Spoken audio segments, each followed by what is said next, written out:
Welcome to Getting Good at Warframe, Part 13. This time we'll be covering exotic resources, where to get them and how they work. So the exotic resources we will be covering in this video are Kuva, Synthula, Nitain extract, Argon crystal, Cryotic, Oxium, and Tellurium. Kuva,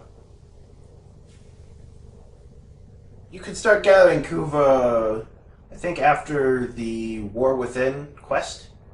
So you have to get decently far through the story of the game before you can even start gathering Kuva. But Kuva is not particularly useful as a resource. There are only a couple of blueprints that actually use Kuva. The main use of Kuva is taking your garbage ribbon mods and re-rolling them until you get something decent. Because the ribbon mods have random stats. Ideally, you want to try to get enough good stats on it that it's worth using.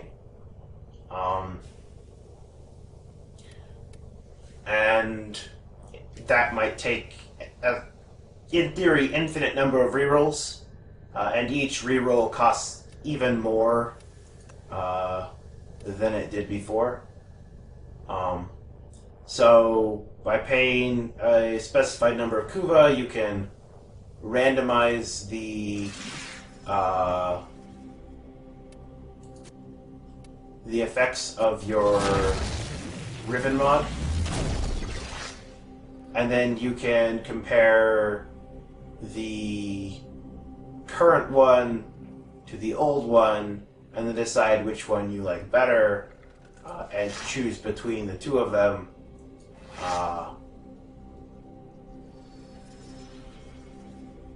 This is a hard choice. 71.8% melee damage is really good. But I also like the 3.1 second combo duration. I'm going to go with this one because I can always body count. And it doesn't have a negative effect like the this one does with the minus 15% damage you gain.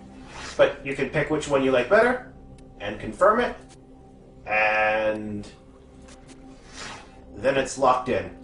And then the next time you want to cycle it costs more Kuva than the first cycle did. And you can, in theory, do this to your mods an infinite number of times, but it becomes really impractical after a certain number because it starts costing thousands upon thousands of Kuva. But that's basically what Kuva is used for. There are a couple of weapons you can craft that require Kuva. Specifically, I think a throwing weapon does it. The Orvis requires 4,000 Kuva. But other than that, there's not really a whole lot of use for Kuva. It's mostly just for re-rolling your ribbons, looking for that godly ribbon that's going to make your weapon super overpowered. Synthula is a rare resource that is pretty much exclusively acquired from alerts or the Kuva Fortress. So again, a pretty late game exotic resource. It's used only in the crafting of stim packs to buff NPC units that you meet in the field. So those would be like the rescue target. You could give him a stim pack and boost his stats a little bit. I don't see any point in doing that, but that's what they're for. Nitain extract, or Alertium is a resource that is acquired pretty much exclusively through alerts. And you will need a lot of it depending on what warframes or weapons you're interested in building. Some warframes cost like more than 10 alertium to build. And so you're just going to have to keep an eye out on the alerts to see when it's available. And if it's available, jump on it. You may not need it now, but at some point you're going to be like, I want a Wukong, and it's going to cost you a ton of Nitain to make that. So you're better off farming it when you don't need it and having it when you want it than waiting for it. Because I think there are only like 3 or 4 Nitain alerts a day, and they only reward 1 extract. So even if you go to all of them, and they're usually several hours apart, so you would need to keep a really close eye on it. It would still take several days to get enough to build Warframe or something that requires it. So I definitely recommend running any of those alerts when you see them and just ignoring it basically all the rest of the time. Argon crystal is annoying. Argon crystal is used for a whole lot of blueprints.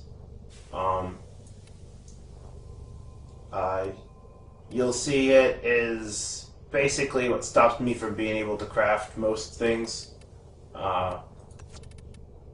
Usually if there is Argon crystal involved, it is a pain to craft, because Argon crystal is unique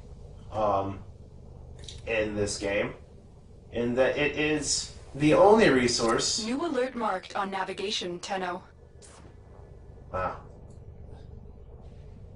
What are the odds that the Nitain extract alert would appear right now? Okay, but the Argon crystal is the only resource in the game that has a half-life. It decays over time, and that makes it basically impossible to keep in stock. So if you go out and you farm for 10 Argon crystal on one day, and you come back to the game the next day, you will have 5. And if you come back the day after, they're all gone. Argon crystals are only good for like 2 days. So you get them and you use them right away, because they're not going to stick around. You can't keep Argon crystal in stock. Argon crystal is pretty easy to get. If you're running like void defense missions, you'll usually run into some Argon crystal, even in like the first 5 waves. So it's not hard to get, especially if you have like a Necros that's going to double your item drops, so you get even more pickup chances. But you will have to go out and get it in order to make the weapons you want, as opposed to having it in stock. And that's kind of annoying. Cryotic is basically a really niche component. It's not used for a whole lot of things. But the things that it is used for require a ton of it to make.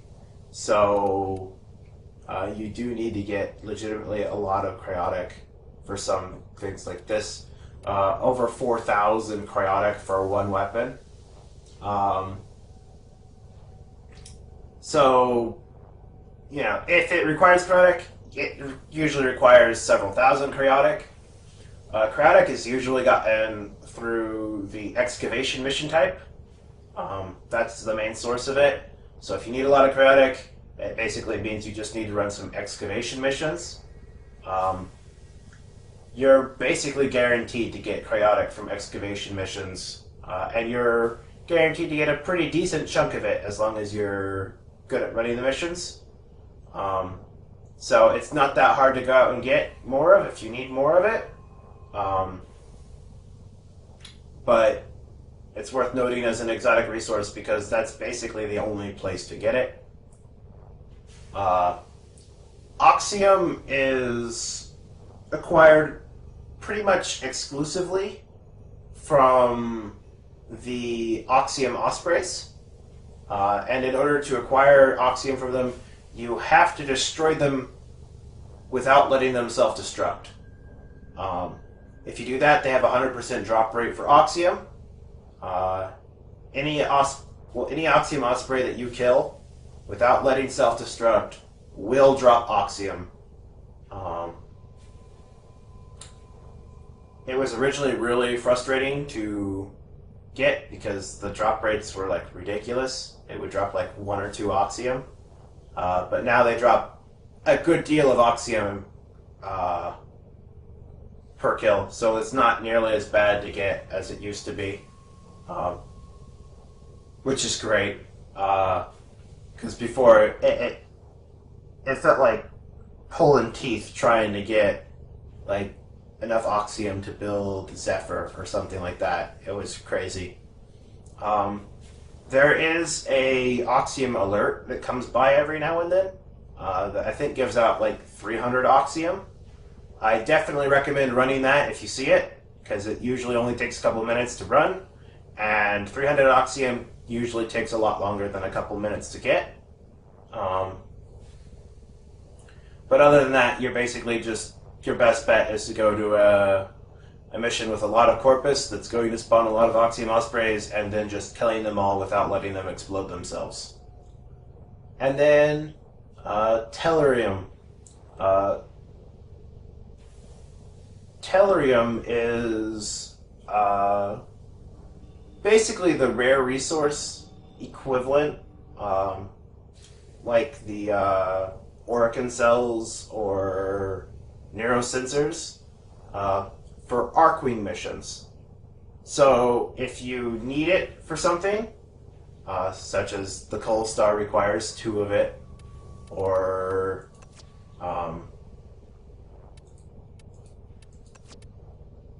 just not. Most of the things that require are Arcwing based, but not all of the things are. If you require Tellurium for anything, you're probably going to need to run more Arcwing missions. It does sometimes show up on like alert. You'll get like 1 for running a mission. That can be convenient to do because Arcwing is kind of hard to get into. I feel like Arcwing kind of misses the point of Warframe a bit because you can't use your Warframe abilities while in Arcwing mode. So suddenly your character selections don't matter a whole lot. That's my major complaint. And since basically the only place to get the Arcwing mods is in Arcwing missions, it's very hard to go into an Arcwing mission prepared, so you usually just kind of get stomped starting out until you've run enough Arcwing missions to get your Arcwing to be as good as your Warframe is, which is definitely possible to do, but also kind of a pain. So I personally like to run the alerts for Tellurium, just so I don't have to play as many Arc movie missions. At some point, I really should grind through the Arcwing stuff to get those mods, but I haven't really done it yet. So, those are the exotic resources, and you're gonna need a good chunk of most of them. Synthula you can pretty safely ignore, because most NPCs you just kind of want to get them to extract anyway, so you don't really need to buff them. But Argon Crystal, Cryotic, Oxium, Tellurium, and Kuva and Nitain extract all are kind of significant. And that's how you get each of them and what they're for. They're mostly for blueprints. Kuva's mostly for ribbons. And that's it for this video. I'll see you all in the next one.